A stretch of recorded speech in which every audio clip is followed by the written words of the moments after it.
My name is Joel Paris. I'm a professor of psychiatry at McGill University in Montreal, Canada. I'm a researcher in personality disorders, and I'm attending the American Psychiatric Meeting here in Toronto 2015. And we're going to be having a symposium at this meeting about the precursors of borderline personality disorder. So why is this important? It's important because most of the major mental disorders which start in adolescence, many of which are the most important ones in psychiatry, do begin in adolescence. So major personality disorders, but also schizophrenia, substance abuse, bipolar disorder, unipolar depression, many other things. And what we don't know is what these people were like before adolescence and what they were like as children.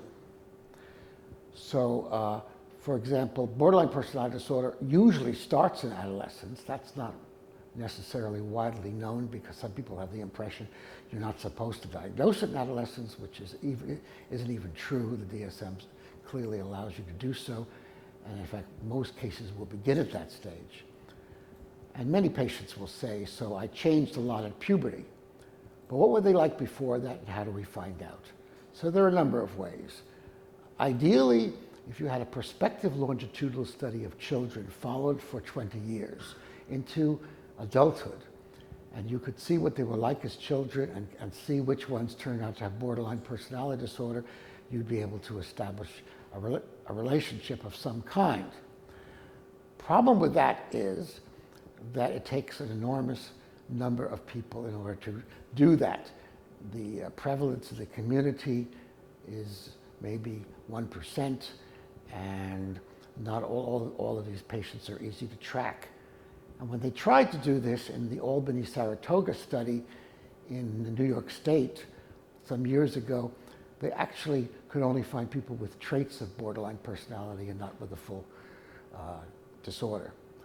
So the other method, now obviously just asking people about what they were like as children isn't so great because people remember things based on how they're feeling now, and it's often very inaccurate.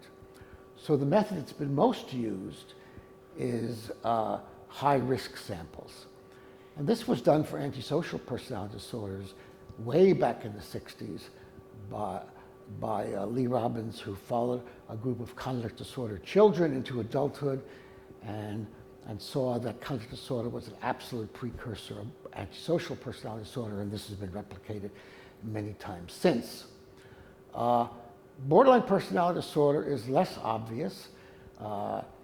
Retrospectively, it seems that some of these kids are almost normal in childhood, while others do have behavioral disturbances such as conduct disorder, oppositional defiant disorder, and attention deficit hyperactivity disorder. Now, the best study which has been done so far is in Pittsburgh, Pennsylvania, and Dr. Stepp, who will be presenting at our symposium, is following a group of girls from the Pittsburgh Girls Studies. This is a kind of a high-risk sample from an inner-city population.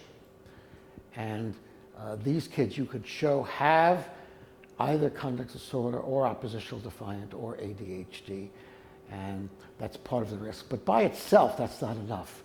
It seems to interact with serious environmental factors, particularly many of these are single mother families. Many of the mothers have psychiatric serious symptoms of their own. There's a lot of conflict between parents and children. And somehow when you cook these things together, this temperamental tendency to be impulsive, affectively dysregulated, you could even see it in childhood, but it's greatly amplified by the presence of a negative environment.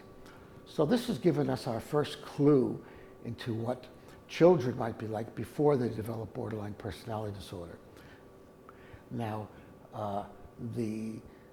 this research is at its very early stages. This is something we've just learned about in the past few years. Nevertheless, it might be possible to do early interventions, as has been done for other major disorders, and/or to develop a more accurate sense of what leads to borderline personality disorder in the adult patients we see. Thank you very much.